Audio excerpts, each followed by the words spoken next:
Assalamualaikum warahmatullahi wabarakatuh. Halo Sobat Riset, kembali lagi di Ramadan Research Corner episode ke-9. Sobat Riset, mungkin kita pernah mendengar anak kecil mengatakan cucu untuk menyebutkan susu atau mengucapkan kata untuk ucapan kereta. Terdengar lucu ya, pasti sobat-sobat riset ini ketawa nih ya tadi ya. Oke, tapi sebenarnya itu bukan sekedar lucu ya sobat riset ya. Di balik pengucapan seperti itu ada proses pengembangan bahasa yang sangat penting.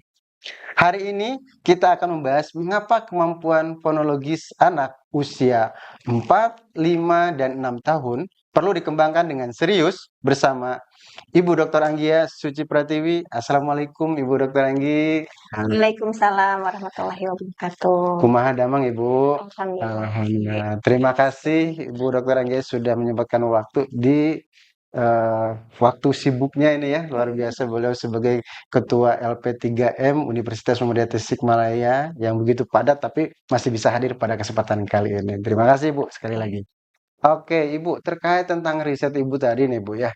Di riset Ibu tadi ada bahasa pengembangan kemampuan fonologis anak. Nah, sedikit bisa dijelaskan, Bu, terkait fonologis anak itu apa sih, Bu? Biar sobat riset tahu tentang itu. Baik, terima kasih Pak Miftah. Ya, kemampuan fonologis ini adalah kemampuan mengenali dan memproduksi bunyi bahasa pada anak usia ini. Nah, jadi Ya, sobat riset tahu ya, ini memang identik buat anak-anak ya, ketika mau lagi belajar bersuara gitu ya, Bu ya. Oke, next. Ibu Dokter Anggia, dari contoh tadi Bu ya, misalnya anak kecil bilangnya susu untuk menjadi cucu gitu ya, kemudian kereta ya kemudian dibilangnya keta gitu ya. Nah, ini sebenarnya apa Bu yang sedang terjadi dalam diri anak ini, Bu? ya baik Pak Miftah. Itu merupakan suatu proses perkembangan bahasa pada anak ya. Nah, untuk belajar menguasai sistem bahasa orang dewasa di sekitarnya. Oke. Nah, jika anak tersebut belum bisa atau belum bisa menguasai sistem bahasa itu, otomatis anak akan mencoba untuk menyederhanakan bunyi bahasa. Ya, nah ini sejalan dengan teorinya David Ingram. Jadi ada beberapa proses fonologis yang terjadi pada anak usia 4, 5, atau 6 tahun. Nah, bisa misalnya dengan proses substitusi atau mengganti fonem. Nah, seperti tadi ya, fonem diujarkan menjadi ce gitu ya, jadi cucu, mama pengen cucu gitu ya. Nah itu yang disebut dengan proses substitusi. Ada juga yang disebut dengan proses asimilasi, penggantian atau penghilangan salah satu fonem. Misalnya tadi bunyi yang seharusnya diujarkan kereta menjadi keta gitu Jadi ada ya. salah satu yang hilang ya. Nah, seiring perkembangan usia anak itu tentunya seharusnya ya dari tahun ke tahun proses fonologis ini sudah seharusnya mulai berkurang. Seperti itu, Pak Miftah. Karena sudah mulai lebih canggih ya. Ya, terus artikulator juga kan sudah lebih matang ya, sudah sempurna. Jadi seharusnya di usia 5, usia 6 tahun itu anak sudah sedikit sekali mengurangi atau terjadi proses fonologisnya. Oke, tadi Ibu sebutkan usia 4 ya, 5 sampai 6 tahun ya. Emang Bu, untuk gambaran usia tersebut itu bagaimana Bu perkembangannya Bu? Nah, untuk usia 4 tahun misalkan itu memang banyak terjadi proses fonologis. Nah, semakin usia 5 tahun itu sudah stabil. Nah, usia 6 tahun seharusnya anak sudah berkurang proses fonologisnya. Ya, karena tadi artikulatornya sudah mulai terbentuk dengan sempurna, kemudian juga secara akademis mungkin ya sudah baik seperti itu. Jadi usia 6 tahun, 5, 6 tahun itu proses fonologis harus sedikit gitu ya, semakin sedikit terjadi. Memang di beberapa kasus berdasarkan hasil penelitian itu memang ada beberapa juga dari anak usia 6 tahun yang masih juga mengalami proses fonologis itu. Bahkan saudara saya ada yang 2 tahun masih cadel Bu. Nah, ya. Jadi ngomongnya agak kurang jelas Bu, kurang bentes ya kalau bahasa kurang Sunda ya. bentes ya. Oke. Di usia 6 tahun juga ada Ada itu, ya? tidak sedikit Tidak malah sedikit. ya kemarin pas hasil penelitian seperti itu. Oke. Nah ini juga akan memperhambat berarti Bu ya, untuk proses pembelajaran yang seharusnya mereka bisa baca, ini jadi nggak bisa baca gitu ya. Iya betul. Oke Bu, kita lanjut. Ya, kenapa Bu dalam proses misalnya tadi kan ada prologis itu penting ya, pasti penting ya Bu ya. Nah, ini kenapa Bu kita perlu memberikan perhatian khusus pada kemampuan fonologis ini pada anak nih? Ya, karena kemampuan fonologis ini adalah suatu fondasi ya, Pak Miftah. Betul. Fondasi anak untuk berkomunikasi. Oke. Nah, semakin kemampuan fonologisnya ini semakin baik, maka semakin baik pula kemampuan berbahasa anak. Oh, Ya, seperti itu. gitu. Misalnya dalam berbicara dengan orang lain gitu ya, dari di luar lingkungannya, si anak ini jadi lebih mudah untuk bersosialisasi, lebih percaya diri gitu ya. Kemudian mampu untuk menerima instruksi. Ya kan? Tolong ambilkan air minum misalnya. Nah, ketika anak yang dia kosakatanya kurang ataupun misalnya kemampuan kemampuan fonologisnya rendah, itu akan sulit untuk menerima instruksi. Gitu. Jadi kalau yang sudah bagus mah gampang berarti ya Bu ya. Untuk misalnya punten ambilkan air putih misalnya. Nah, Jadi gitu. langsung diambilkan ya Bu ya. Diambilkan, hideng gitu ya. Hideng ya. Kecuali kalau yang males ini. Kalau yang males mah anger ya berapa kali kayak gitu Beda ya. lagi untuk anak yang sifatnya males gitu. Nah, itu semakin baik kemampuan fonologis, semakin baik pula nanti untuk kemampuan yang lebih kompleks lainnya. Kan keterampilan berbahasa itu ada 4 ya. Betul. Ada kemampuan berbicara, kemampuan menyimak, menulis, membaca. Nah, kemampuan fonologis ini adalah kemampuan berdasarkan fondasinya. Nah, kalau fondasinya bagus, otomatis nanti kalau dilihat dari bangunan tuh ya, bangunannya juga akan semakin bagus. Nah, kemampuan berbahasa yang lebih kompleksnya itu akan semakin lebih optimal. Oke. Gitu, Pak Miftah. Ya, terus Bu, di satu sisi ya ada proses perkembangan ya. Kemudian tapi di sisi lain anak tampak cepat menyerap bahasa. Apakah ini berkaitan Bu dengan kemampuan bawaan nih? Biasanya ini beberapa turunannya bagus ya di luhurna gitu ya. Nah, ini mah dah lola gitu ya. Atau begitu Bu, betul atau bagaimana Bu?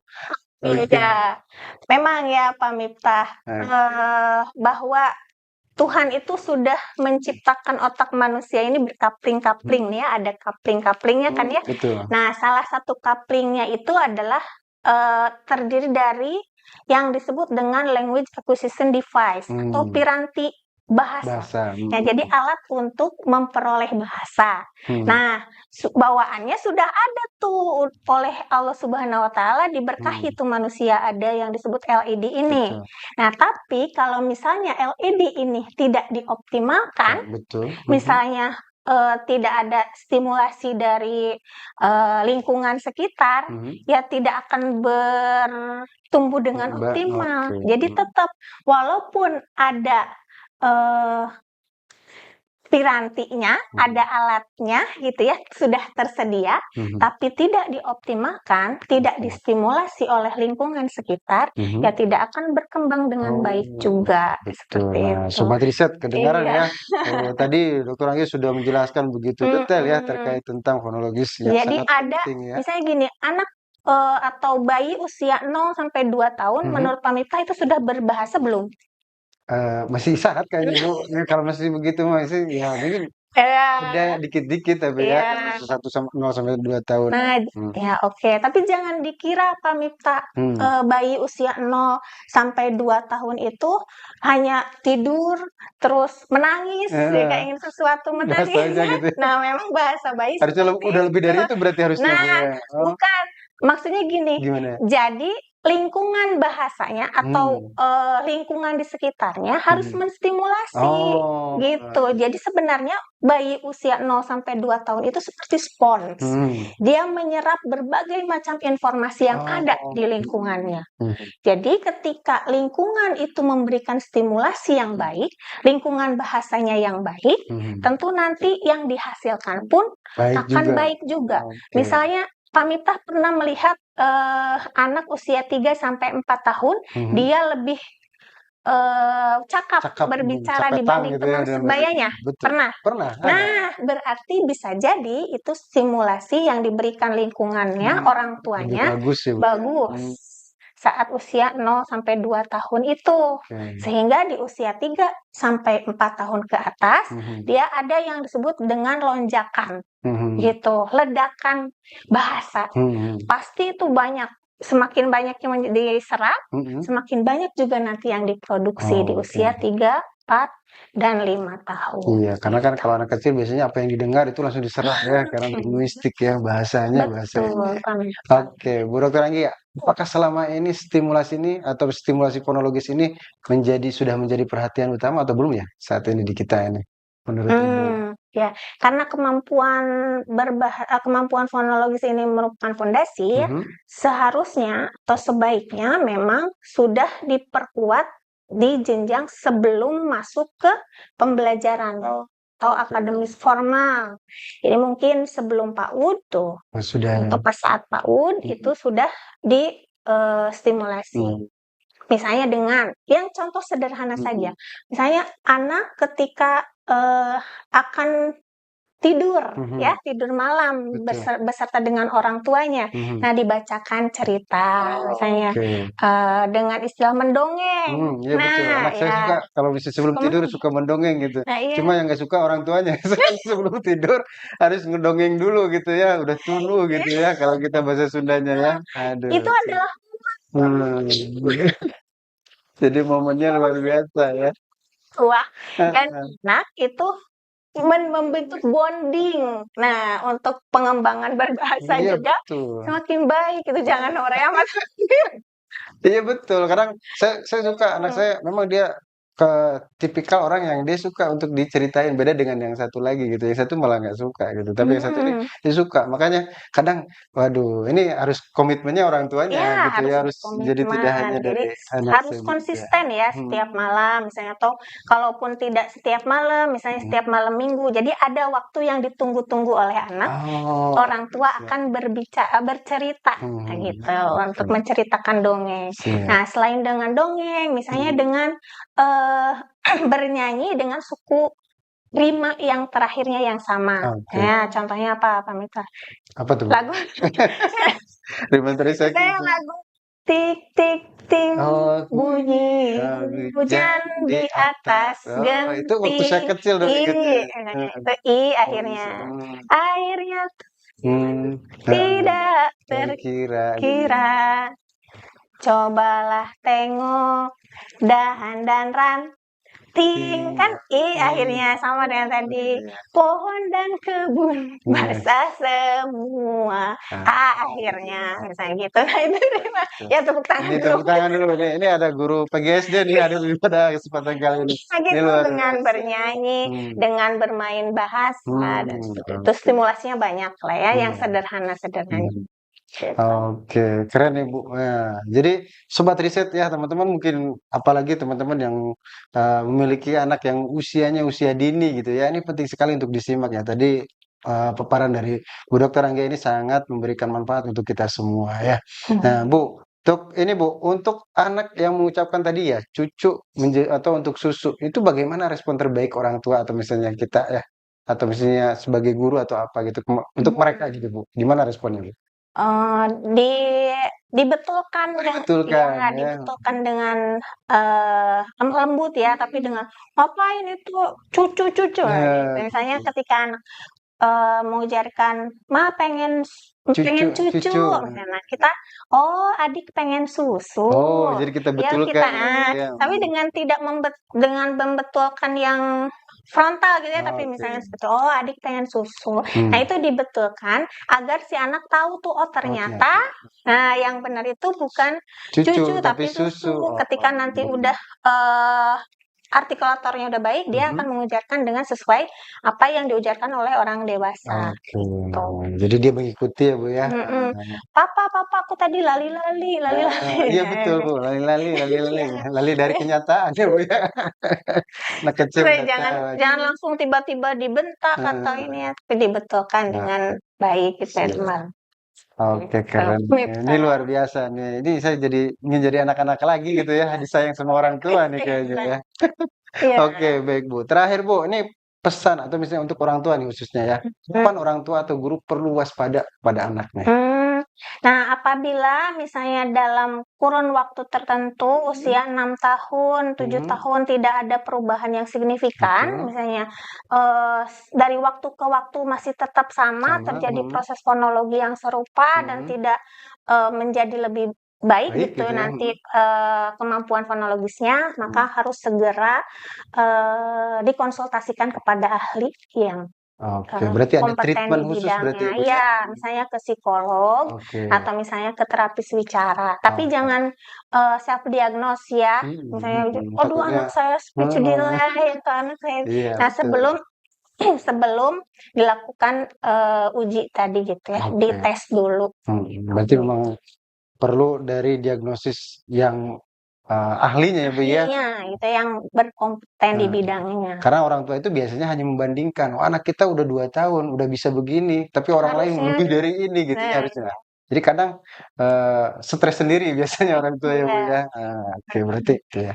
Oke Bu, ini closing statement Bu dari Ibu sebelum kita akhiri Bu di episode ini. Mangga. Ya, apa nih maksudnya? Iya, silakan mungkin ada pesan-pesan terakhir untuk ini. Ya, baik. Jadi, bagi orang tua atau yang mempunyai anak, Mhm. misalnya, kita harus mengoptimalkan kemampuan anaknya, selagi anak masih anak-anak tentunya Anak-anak ya, ya betul. kita harus, menciptakan, bonding dengan anak kita, Mhm. berikan waktu yang terbaik untuk Mhm. anak kita, untuk membersamai tumbuh kembang anak, gitu Oke, mungkin. baik. Terima kasih Bu Dokter Anggia sudah memberikan closing statement ataupun pesan untuk teman-teman atau sobat riset yang ada di rumah ya. Silakan, mungkin tadi sudah disimak ya. Baik, terima kasih sekali lagi Bu Dokter Anggia Ya, sudah sama-sama, Pak hadir Mega. pada kesempatan kali ini. Baik, sobat riset, dari contoh sederhana tadi ya seperti cucu dan keta, kita belajar bahwa kemampuan fonologis adalah fondasi besar ya dari perkembangan anak. Kemudian penyederhanaan bunyi adalah bagian alami dari proses belajar bahasa. Namun, tugas kita adalah memastikan proses itu berkembang secara optimal ya. Karena dari bunyi yang jelas ya sobat riset, lahir komunikasi yang kuat. Dan dari komunikasi yang kuat itu tumbuh generasi yang percaya diri dan siap menghadapi masa depan. Sekali lagi terima kasih Bu Dr. Anggia sudah Amin. hadir pada kesempatan di Ramadan Research Corner ini ya Iya. episode terakhir ya Senang ini sekali ya, saya ke-9. di sini Pak Miftah ya. Terima kasih. Oke. Baik sobat riset, tidak terasa perjalanan Ramadan Research Corner ini di tahun ini sampai di ujung episode. Sejak awal Ramadan, kita berbincang tentang banyak hal, baik itu tentang kesehatan, teknologi, pendidikan, mental well-being, inovasi, hingga perkembangan bahasa anak. Kita mendengar cerita di balik penelitian. Kita belajar bahwa di setiap angka ada manusia, di setiap data ada harapan. Riset bukan sekedar laporan ilmiah. Ia adalah ikhtiar. Ikhtiar untuk memahami persoalan, ikhtiar untuk mencari solusi, ikhtiar untuk membuat hidup orang lain lebih baik. Di bulan suci Ramadan ini kita belajar tentang kesabaran dan dalam dunia riset kesabaran itu nyata. Dari proposal yang direvisi, kemudian artikel yang di-reject ya, data yang tidak sesuai harapan, kemudian hingga hasil yang akhirnya memberikan cahaya untuk kita sebagai peneliti. Ya, Ramadan ini mengajarkan kita konsistensi, teman-teman. Ya, riset pun demikian. Tidak instan, ya. Tidak selalu mudah, tapi selalu bermakna. Oke. Sobat riset, semoga setiap percakapan di bulan Ramadan, khususnya di Ramadan Research Corner ini, bukan hanya menambah wawasan, tapi juga menumbuhkan kesadaran bahwa ilmu itu hidup ketika dibagikan. Ya, kita menyentuh masyarakat ketika membawa perubahan. Jika ada satu hal yang bisa kita bawa pulang dari season ini, mungkin ini pesannya. Teruslah belajar, teruslah bertanya, teruslah mencoba.